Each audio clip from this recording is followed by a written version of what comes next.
5 de los 6 procesados como autores materiales del asesinato de Fernando Villavicencio fueron llamados a juicio. Uno fue sobreseído y será separado del proceso penal. Asamblea inicia juicio político en contra de Fausto Murillo y Juan José Morillo, vocal y ex vocal del Consejo de la Judicatura respectivamente. El legislativo los acusa de incumplimiento de funciones. Hallan 7 cadáveres con uniforme militar en el balde de una camioneta en la provincia de Orellana. Las Fuerzas Armadas desmienten que se traten de servidores militares. En lo internacional, Papa Francisco cancela varios eventos debido a una crisis en su salud. En los deportes, Liceda Lloví y Dixon Arroyo sumaron medallas para Ecuador en el Campeonato Panamericano de Halterofilia.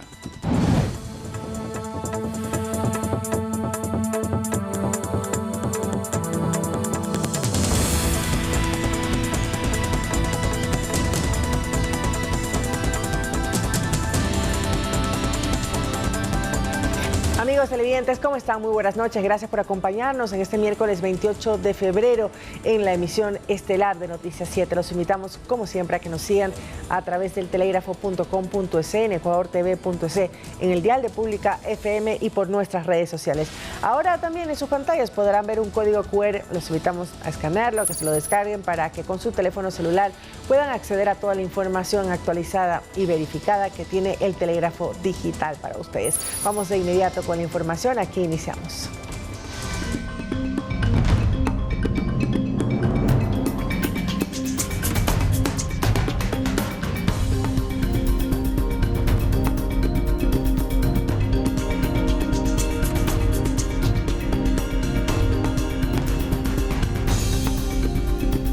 Las lluvias intensas regresaron a varias zonas del país. El litoral ecuatoriano es la región que más incidencia presentará en los próximos días, según el Instituto Nacional de Meteorología e Hidrología, INAMEI. Episodios de lluvias continuas como los registrados días atrás se repetirán esta semana. Así lo alerta el Instituto Nacional de Meteorología e Hidrología, INAMI. Y es que según el último informe, entre este 28 de febrero y el 2 de marzo, se reportarán lluvias muy intensas. Según lo detalla Rommel Suntaxi, técnico de la institución. Cuando hablamos de nivel muy alto, pues esto varía dependiendo de la región. Por ejemplo, si vemos niveles muy altos en la región litoral, esto significa valores que sobrepasen los 100 milímetros de lluvia, que es diferente a un nivel muy alto en la sierra, donde un nivel ya muy alto se considera cuando sobrepasan los 45 milímetros. Para la región costa se prevén estas condiciones en las provincias de Los Ríos, Santo Domingo de los Áchilas, la parte interior de Esmeraldas y el nororiente de Guayas, mientras las temperaturas se mantienen. Estos últimos días hemos llegado ya a los 30-31 grados como máximo. Mientras que para la sierra las precipitaciones más fuertes se estiman en las provincias de Loja y Pichincha. De la parte de Bolívar, es una provincia que también ha sido afectada por estas lluvias fuertes, también se encuentra dentro de este nivel alto. Es decir, toda la parte que es occidental de la región sierra se encuentra dentro del nivel alto. Y se prevén temperaturas con mínimos de hasta 10 grados centígrados. Hemos visto días bastante fríos y estos van a continuar. En los próximos días también se espera que las temperaturas estén bajas, que los niveles de radiación no estén demasiado elevados. En la Amazonía se prevén lluvias muy intensas en las provincias de Zamora, Chinchipe, Morona, Santiago y Pastaza. Y también se espera que se den lluvias de nivel alto en la parte del occidente de la Amazonía, es decir, también se encontrarían pues por las partes de Nuevo Rocafuerte. Si bien para la capital las lluvias son parte de la época invernal, en otras regiones las precipitaciones se ven influenciadas por el fenómeno del Niño y las temperaturas del mar que están 1 grado sobre lo normal, es decir, 27.7 grados Celsius. Según el último reporte de la Secretaría de Gestión de Riesgos, hasta la fecha las lluvias dejan más de 105.000 personas afectadas, así como 28.817 viviendas afectadas y 74 destruidas. Precipitaciones que también arrasaron con los sembríos. Se registran 3.222 hectáreas de cultivos perdidos. Olga Velasco, Noticias 7. Ahora veamos cuáles son las vías a escala nacional que aún se mantienen cerradas por las complicaciones generadas a causa de las fuertes lluvias. Según el último reporte del Ministerio de Transporte y Obras Públicas, las vías cerradas por problemas generados por los aguaceros últimos son: en Manabí, la vía E38 en el tramo entre Flavio Alfaro y El Carmen, hay un deslizamiento de tierra a la altura del kilómetro 67. En Santo Domingo de los Áchilas, la vía E385, desde La Concordia hasta Puerto Nuevo, por el colapso de alcantarilla en el kilómetro 23. En la sierra, se mantiene cerrada la carretera E35 entre los tramos de Riobamba, Balvanera, Alausí, Huasuntos y Chunchi. En el sector de Casual hay pérdida de la vía. Mientras tanto, en la Amazonía está cerrada por ejecución de obras la vía E45 entre El Coca y Joya de los Hachas. Javier Ceballos, Noticias 7.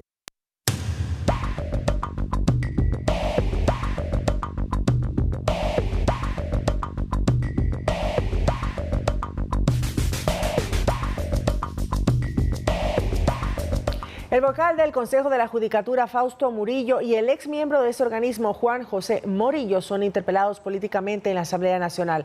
Ambos están señalados por un supuesto incumplimiento de funciones en un juicio político que aún no concluye. Veamos un resumen de esta jornada. Esa es la línea argumental de este juicio político, pero cada uno tiene otras aristas en cuanto a las acusaciones que fueron procesadas en la Comisión de Fiscalización. Al ex vocal Juan José Morillo se lo acusa complementariamente de un presunto tráfico de influencias para incidir en el destino de una acción de protección presentada por la expresidenta de la Asamblea, Guadalupe Llori.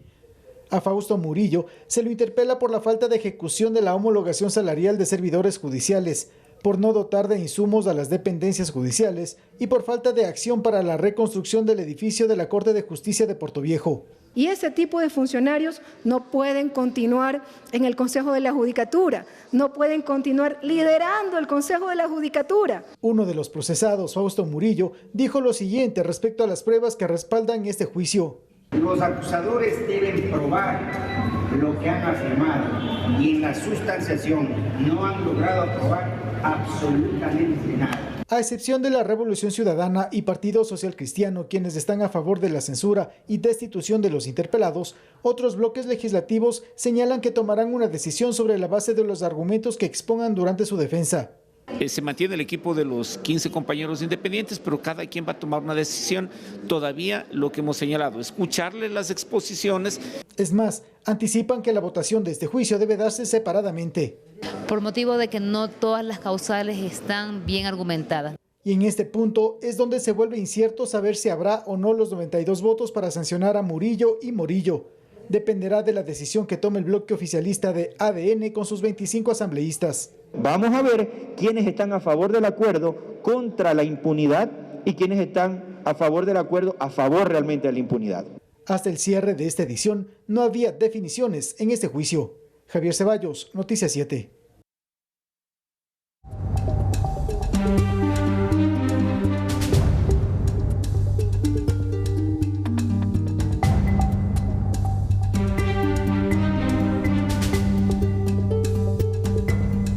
Cinco de los 6 procesados como autores materiales del asesinato de Fernando Villavicencio fueron llamados a juicio. Entre ellos está Carlos A., conocido como el Invisible, y a quien se le acusa de dar la orden del magnicidio desde la cárcel de La Tacunga. Una vez sustentada la acusación de la fiscal Ana Hidalgo, la juez Irene Pérez, en base a los elementos presentados, resolvió llamar a juicio a 5 de los 6 procesados como autores materiales del asesinato de Fernando Villavicencio. Primero se llamó a Carlos Edwin A., alias Invisible, en calidad de autor mediato. Según la fiscalía, sería el mentalizador del crimen y habría dado la orden desde la cárcel de Cotopaxi a alias Cito, quien cayó abatido ese 9 de agosto de 2023. El llamamiento a juicio también pesa contra Laura C., alias La Flaca, en calidad de coautora. Alias La Flaca pertenecería a Los Lobos al igual que alias Invisible. Ella se habría encargado de gestionar las motocicletas y el dinero usado para el crimen. Asimismo se llamó a juicio a Laura C., Eric R., Víctor F. y Alexandra Che, todos ellos en calidad de cómplices. Todo esto se realizó al unísono, todo fue especialmente una componenda total donde cada uno tuvo una actividad. Entonces todos debían ser llamados como coautores. Sin embargo, se dictó el sobreseimiento para Óscar F., de 22 años. Es decir, se lo dejó fuera del caso y se levantó la orden de prisión preventiva en su contra. Esta última persona que fue sobreseída fue detenida casi un mes después del asesinato de mi esposo, entonces tuvieron el tiempo necesario para guardar los celulares y todo lo que la fiscalía hubiera necesitado para sustentar la prueba que se quedó a medias. Durante la audiencia, la fiscalía presentó un extracto del testimonio anticipado del testigo protegido. Textualmente se dijo: Se contactó conmigo y me dijo que si quería meter unas vueltas. Indiqué que no, porque me enteré que era una persona de política que no estoy de acuerdo. Al rato llegaron 2 personas más, 2 generales, mi persona y el viejo estábamos conversando y no me decía quién era. Están hablando de generales dentro de una organización delictiva, no están hablando de generales de la policía. Si bien aún no se logra dar con los autores intelectuales, Verónica Zarauz, viuda de Villavicencio, sí tiene una conclusión. Este es un crimen político y estamos buscando los responsables de quienes ordenaron ejecutar a Fernando Villavicencio a través de un sicariato. Finalmente se pide garantizar la vida de los 2 llamados a juicio, puesto que 7 involucrados en este caso ya fueron asesinados en cárceles de Quito y Guayaquil en octubre del 2023. Edison Saavedra, Noticias 7. Según los chats de la Fiscalía, un exjugador de fútbol profesional planeaba sicariatos para Leandro Norero. Ambos tenían una estrecha relación y el futbolista le juraba lealtad. El caso Metástasis sigue dando de qué hablar y esta vez se evidencian en las conversaciones entre Leandro Norero y sus cercanos colaboradores, una con un exfutbolista y quien aparentemente no solamente era el operario de Leandro Norero para el tráfico de armas y droga, sino también dirigía su propio brazo armado para cometer sicariatos. Norero hablaba con Fabián C.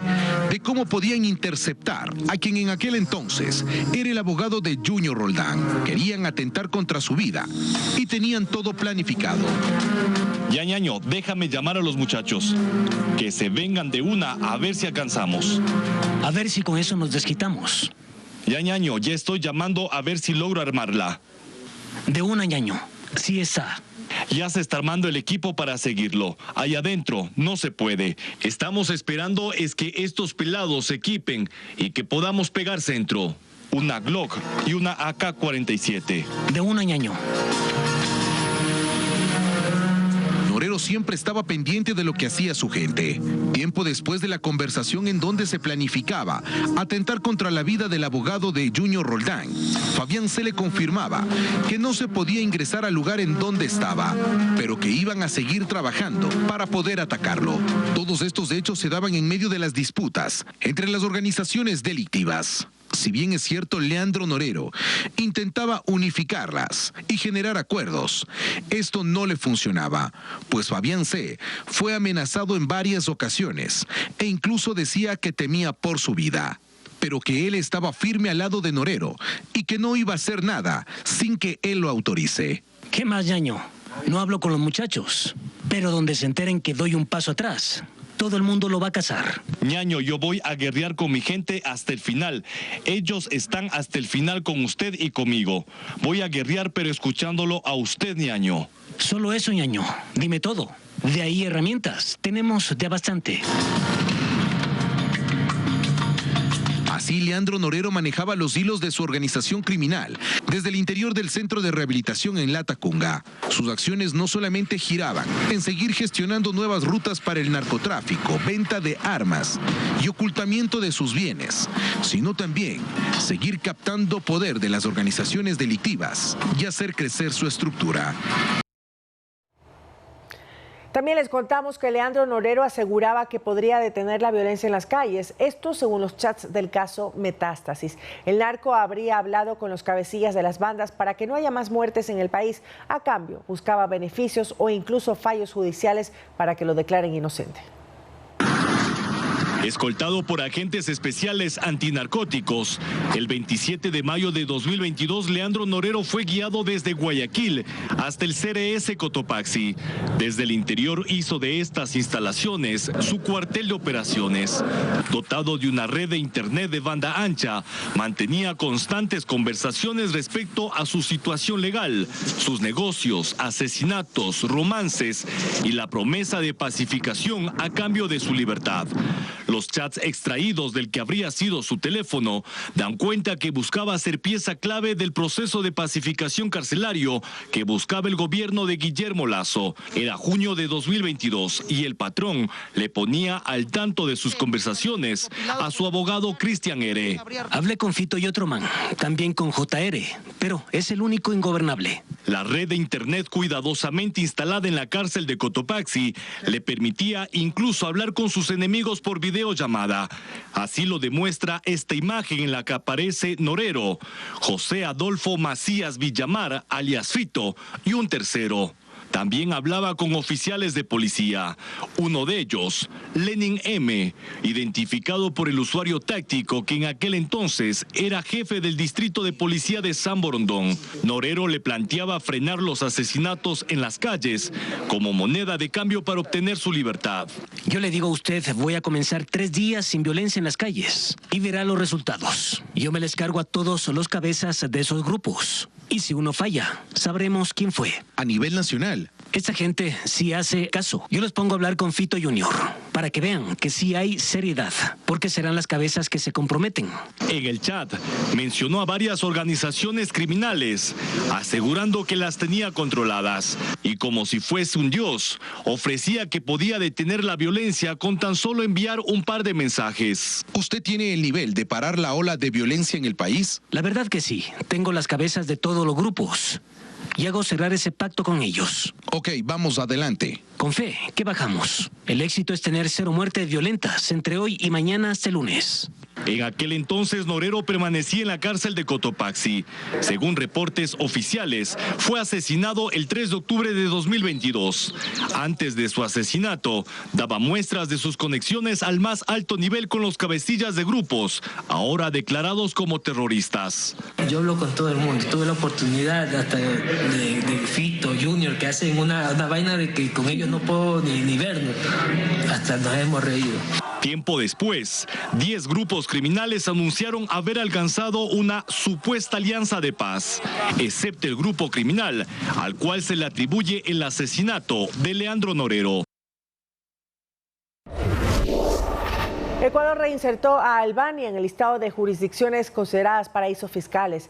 ¿A qué se debe esta medida y qué implicaciones tributarias tendrá? Lo abordamos a continuación. Albania es una nación europea un poco más grande que el cantón Guaranda. Sus paisajes naturales y playas color turquesa la han convertido en un destino turístico cada vez más conocido. Pero el país en los últimos años también ganó notoriedad por el tráfico de drogas. Los carteles albaneses importan a Europa cocaína producida en Colombia y enviada desde el Ecuador. Desafortunadamente España, como ustedes saben, es el puerto de entrada a Europa del narcotráfico por muchos motivos, y la mafia albanesa es una de las cuales tenemos en parte de ella en nuestro país, tenemos vínculos con ella. Para blanquear el dinero del narcotráfico y para exportar el estupefaciente, se han constituido compañías que funcionaban como fachada. Estas empresas que tenían y eran lícitas estaban dedicadas a la exportación de banana.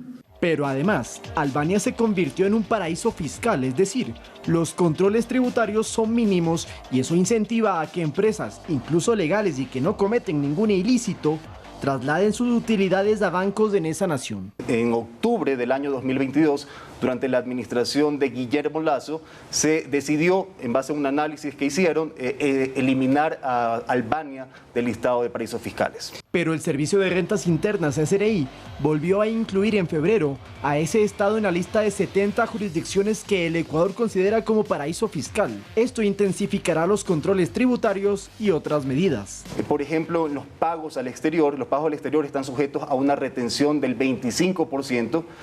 Sin embargo, si estos pagos al exterior son hechos a una compañía que está constituida en un paraíso fiscal, esa retención sube al 37%.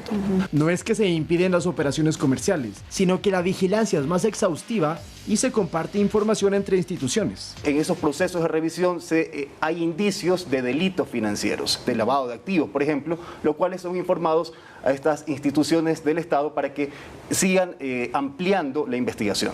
El SRI agrega que declarar a Albania en paraíso fiscal se sustenta en el reporte emitido por el Foro Internacional OECD, en el que se especifica que la nación europea no cumple con los estándares de transparencia tributaria. Cuando un país ya es catalogado como paraíso fiscal, los controles de la administración se incrementan significativamente. Por eso ese resultado del análisis del proceso de control lo vamos a tener ya a final del año. Este informe será presentado ante la Asamblea Nacional y allí se podrá conocer el tipo de empresas ecuatorianas con cuentas offshore en Albania.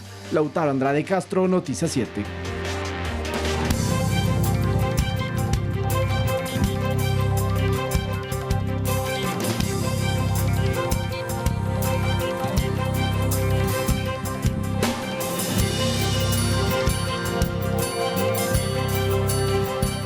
organizaciones políticas se inscribieron ante el Consejo Nacional Electoral para hacer campaña con miras a la consulta popular del 21 de abril. Construye se inscribió para hacer campaña por el sí, mientras que Unión Popular por el no. Según el calendario electoral, desde este 28 de febrero, las organizaciones políticas que quieran hacer campaña para la consulta popular y referéndum ya se podrán inscribir, y así fue. En horas de la mañana, el movimiento Construye realizó un acto protocolar en el Consejo Nacional Electoral para inscribirse para la campaña. Ellos lo harán por el sí. El acto contó con la presencia de varios asambleístas de dicha bancada, quienes presentaron sus argumentos. Nosotros vamos a apoyar la consulta popular, pero individualmente vamos a apoyar las 3 preguntas que fueron parte de la propuesta de Construye y que fueron acogidas por el presidente de la República y que están dentro de la consulta popular. Se refieren a las preguntas sobre la extradición de ecuatorianos que hayan cometido delitos en otros países, la extinción de dominio y el contrato laboral por horas. La lucha anticorrupción, de que la lucha contra la inseguridad se hace también desde las urnas y con el apoyo del movimiento Construye y el apoyo de la bancada del movimiento Construye, vamos a ganar esta consulta popular. Otro movimiento político que inscribió su organización ante el CNE fue Unidad Popular, pero dijeron que harán campaña por el no. Ellos consideran que la contratación por horas no resolverá el problema de los ecuatorianos. Las organizaciones políticas interesadas en hacer campaña podrán inscribirse hasta el 4 de marzo. Tras presentar el formulario, el Pleno del Consejo Nacional Electoral calificará las solicitudes de inscripción para ver si cumplen o no los requisitos establecidos para este proceso. La campaña electoral para el referéndum y consulta popular 2024 se realizará del 7 al 18 de abril. Edison Saavedra, Noticias 7. El gobierno nacional informó que no existe reducción a los porcentajes correspondientes para la asignación presupuestaria a la educación superior. El documento, el Ejecutivo entregó los 1.319 millones que se generan de 4 aspectos distintos: las rentas establecidas en la Ley de Fondo Permanente de Desarrollo Universitario y Politécnico, gratuidad en las instituciones públicas de educación superior, la Ley Orgánica de Educación Superior y las compensaciones por impuesto a la renta. A propósito de este tema, el presidente Daniel Noboa también se refirió a futuras becas para estudiantes. Estamos trabajando en base de todas las regulaciones actuales para la asignación de fondos, garantizando así que no haya ningún perjuicio para el presupuesto de las universidades. Estamos también con acuerdos para entregar becas. Mi meta es entregar por lo menos unas 200.000 becas de gente y de jóvenes que especialmente no tienen hoy en día la oportunidad, de que por un sistema roto y mal estructurado en los últimos años se han quedado afuera.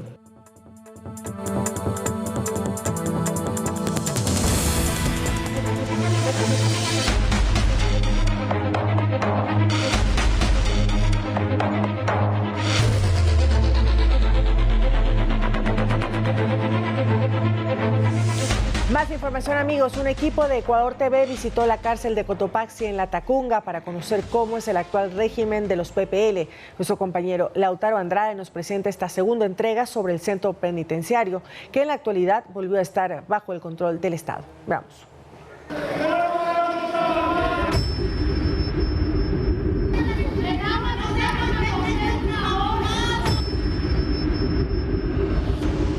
Con nuestra presencia empezaron los gritos. Sus manos ondeaban buscando nuestra atención.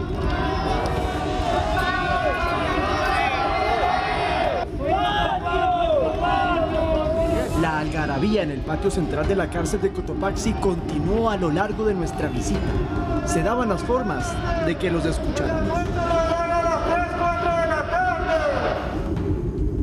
Las cosas cambiaron en este centro de rehabilitación desde finales de enero. Las visitas ya no ingresan una vez al mes como era antes. Están prohibidas mientras rija el estado de excepción. Cuentan que los cabecillas en ocasiones compraban la visita a otros PPL. Y también hay reportes que así se camuflaba la entrada de objetos prohibidos a los pabellones. La bulla era tal que ni siquiera se nos escuchaba al interior de la celda. Reclamaban por comida. Con nuestro economato y nuestra comida justa. Este régimen también se modificó los caporales ya no preparan mariscos en las cocinas y ahora los internos deben recoger las centenares de terrinas 3 veces al día, se los alimentan. Ahora estamos comiendo las 3 veces, todos comemos por igual, cada quien recibe su porción. Anteriormente se podría decir que ellos mismos determinaban a las personas quién repartan la comida, los rancheros no repartían la misma población y los que repartían eran escogidos por ellos mismos. Se refiere a los líderes carcelarios que dominaban el centro y sometían al resto de privados de libertad. Cobraban en la encuartelada semanalmente una porción de economato. O sea, no decían una colaboración, sino que quitaban el economato para darles a ellos mismos. Esos mismos cabecillas son los que antes dormían en celdas VIP, pero ahora volvieron a las clásicas literas. Estamos en el interior de una de las celdas del pabellón de mediana seguridad.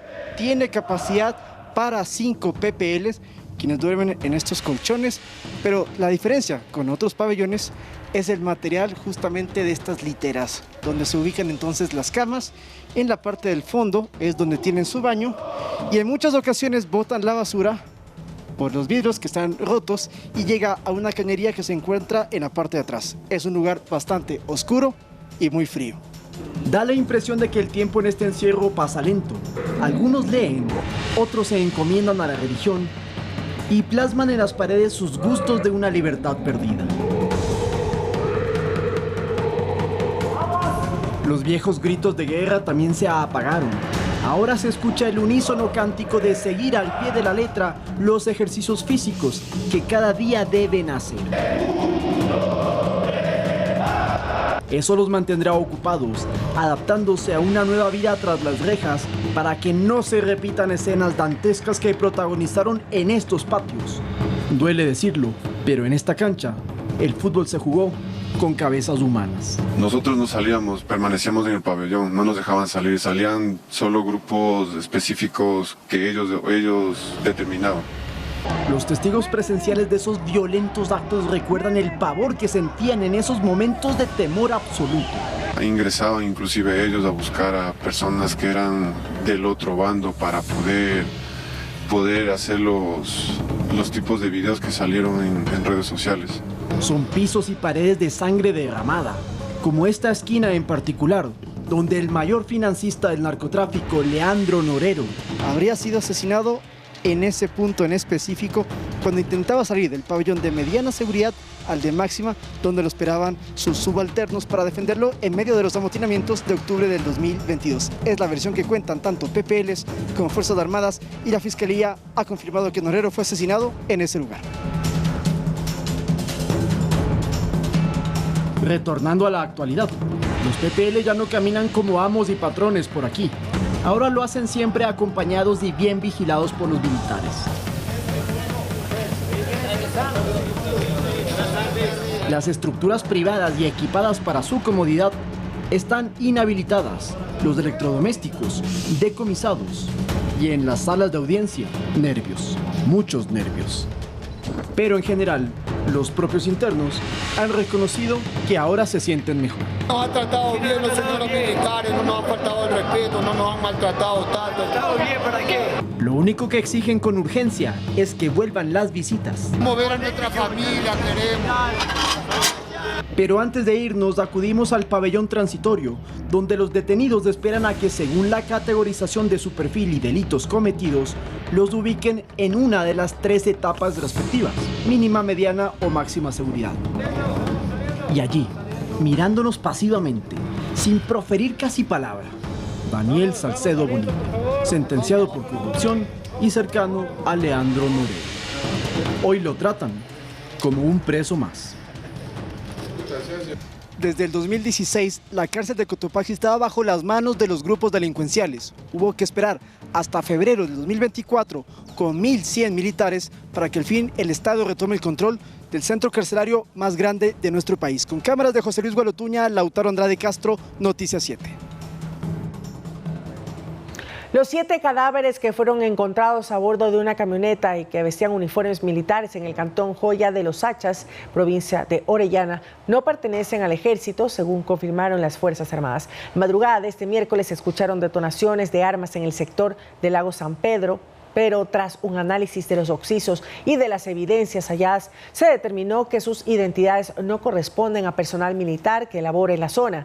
Además, las Fuerzas Armadas encontraron 3 fusiles, 2 armas largas, una pistola y municiones.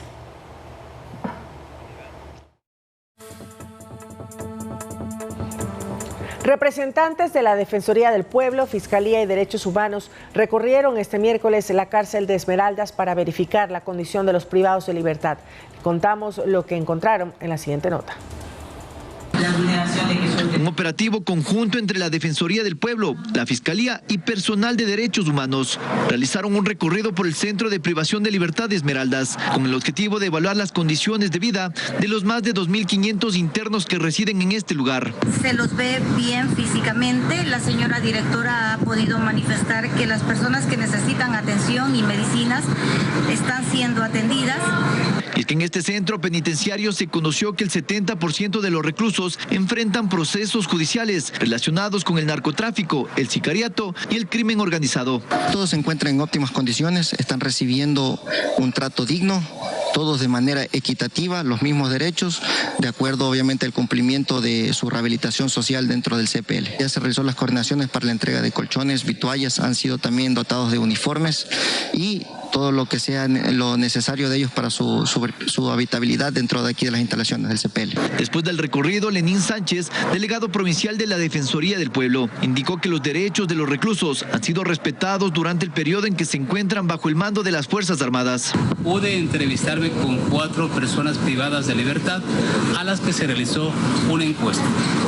Manifestaron a viva voz que no han tenido ningún tipo de acontecimiento al respecto y que sus derechos humanos han sido respetados. Además, señalaron que las celdas y pabellones están más limpios que en otras ocasiones. Señores PPL se encuentra en unas mejores condiciones, se encuentra una limpieza, una higiene mucho mejor. Observamos un patio que no está encementado, que le serviría a las personas privadas de libertad para diversas actividades. Por esta razón se pidió a las autoridades competentes proporcionar las herramientas necesarias para lograr una verdadera rehabilitación social en el centro penitenciario de Esmeraldas. La Policía Nacional confirmó que los restos óseos encontrados a orillas del río Guayabamba, al norte de Quito, corresponden a Hernán Mendoza, el joven que desapareció en el sector de La Pradera, en la zona rosa de la capital, el pasado 26 de enero. Según las investigaciones, Mendoza habría sido víctima de una red que drogaba y robaba a personas que salían de los bares del lugar. En su caso particular, el último rastro que hubo de él fue cuando se subió un taxista. El conductor del vehículo estaba detenido y fue quien reveló que el grupo delincuencial les pagaba $50 por captar víctimas para luego llevarlos a cajeros automáticos y retirar dinero de sus cuentas.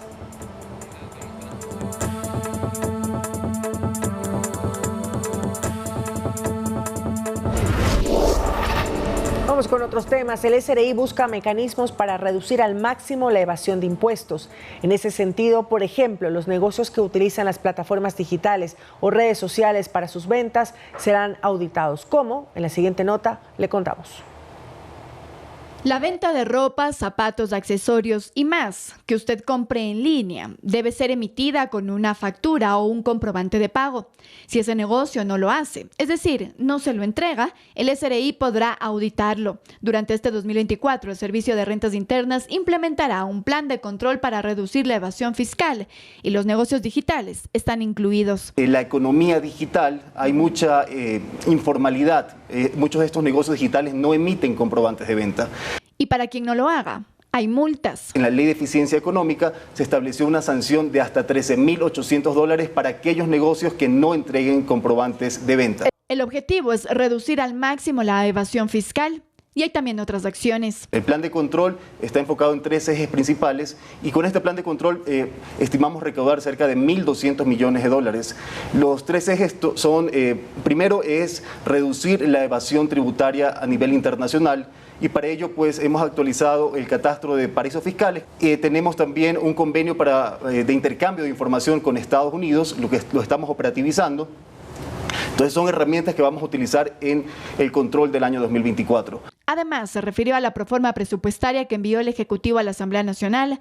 Reiteró que en ella no se ha incluido aún la proyección de recaudación con el incremento del impuesto al valor agregado IVA al 15%. El IVA específicamente, como no es el año completo, son cerca de 900 millones de dólares, lo que se va a recaudar este 2024, pero la cifra con los demás impuestos, como le había mencionado, las contribuciones, con el ISD, la cifra vamos a recaudar 19.975 millones de dólares. Con esto el incremento con respecto al año anterior sería de casi un 15%. Andrea Orbe, Noticias 7.